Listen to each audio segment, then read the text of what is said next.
मामले को लेकर सपा और कांग्रेस बोलने को तैयार नहीं है और वहीं अपराधियों को बचाने का ये सब काम कर रहे हैं, कैसे देखते हैं सर? अपराधियों को कैसे बचा सकते हैं? अपराधियों को बचाने का काम अगर अब करेगी तो भारतीय जनता पार्टी करेगी, क्योंकि वहां तो केस सीबीआई के हाथ में मुख्यमंत्री जी। अगर भारतीय जनता पार्टी अपराधियों को बचाना चाहती है और ये आरोप नरेंद्र मोदी जी के ऊपर आप लगा रहे हैं तो बेहतर है। तो नरेंद्र मोदी जी को जवाब देना चाहिए कि उत्तर प्रदेश के मुख्यमंत्री पूछ रहे हैं कि कलकत्ता के अपराधियों को क्यों बचाया जा रहा है सीबीआई के द्वारा, और उत्तर प्रदेश में जो बलात्कार की घटनाएं हो रही हैं, कल गाजियाबाद में विरोध प्रदर्शन हुआ, कल ही जो है मेरठ में एक 20 बच्चों के साथ अप्राकृतिक यौनाचार करने वाला शख्स जो है वो पुलिस की गिरफ्त में आया। इन सारी चीजों पर आपकी जबान चुप है और आप सिर्फ कलकत्ता पर देख रहे हैं। आप उत्तर प्रदेश के मुख्यमंत्री हैं, उत्तर प्रदेश की अपराध की स्थिति को नियंत्रण कीजिए। सर, बहराइच में आदमखोर तेंदुआ का आतंक देखा जा रहा है। कल तक 4 भेड़ियों को गिरफ्तार किया गया है, कैसे देखते हैं सर? कई लोगों की मौत हुई। उत्तर प्रदेश की सरकार सिर्फ उपचुनाव में व्यस्त है।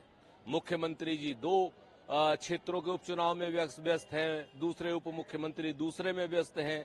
10 उपचुनाव करा रहे हैं। इन्हें शासन से, प्रशासन से, लोगों के मरने से, बलात्कार से, हत्या से, लूट से, अपहरण से, छिनैती से, महंगाई से, बेरोजगारी से कोई मतलब नहीं है। उत्तर प्रदेश की सरकार को भेड़ियों का आतंक होता है तो होता रहे। मुख्यमंत्री जी कटहरी में और मिल्कीपुर के चुनाव में ही व्यस्त रहेंगे। कांग्रेस नेता अधीर रंजन चौधरी कहते हैं कि ममता बनर्जी चाहती हैं कि इस मामले की ठीक से जांच हो, क्योंकि इसके कई रहस्य सामने आएंगे। वह नहीं चाहती हैं कि ऐसा हो, इसलिए वह बकवास बोलकर लोगों को डराकर ध्यान भटकाना चाहती हैं। कलकत्ता का मामला अब सीबीआई के हाथ में है, सीबीआई की सुपुर्दगी में है और सीबीआई केंद्र सरकार के अधीन है और सीबीआई के जांच जल्द से जल्द होनी चाहिए। दोषियों के खिलाफ कठोरतम धाराओं में कार्रवाई होनी चाहिए, सारे रहस्यों का पर्दाफाश होना चाहिए और सारे के सारे अपराधियों को कानून की धाराओं के, सुसंगत धाराओं के साथ में कठोर से कठोर कार्रवाई होनी चाहिए और सजा मिलनी चाहिए। देशी घुसपैठ हो रहे हैं जिनको सरकार रोकने में विफल है।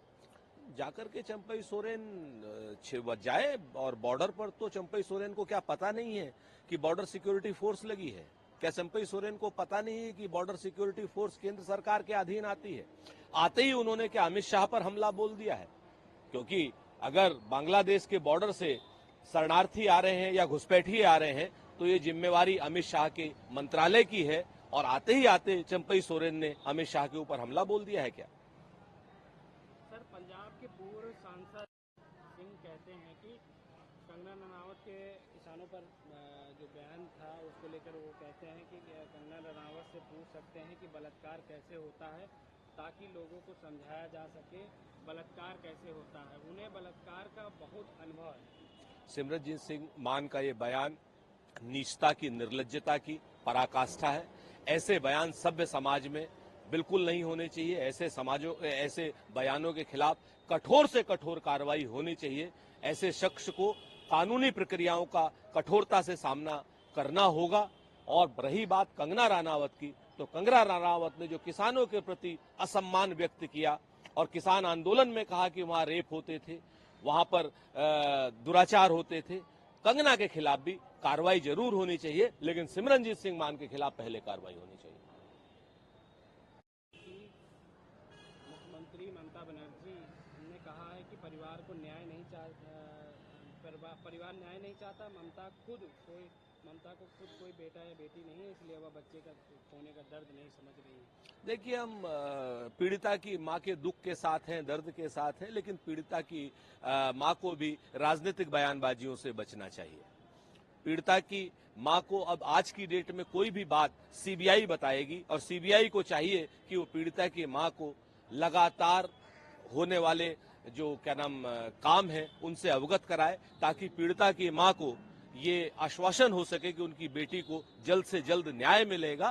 पीड़िता की मां को कोई भी अब जवाब सीबीआई से लेना चाहिए, ममता बनर्जी से नहीं।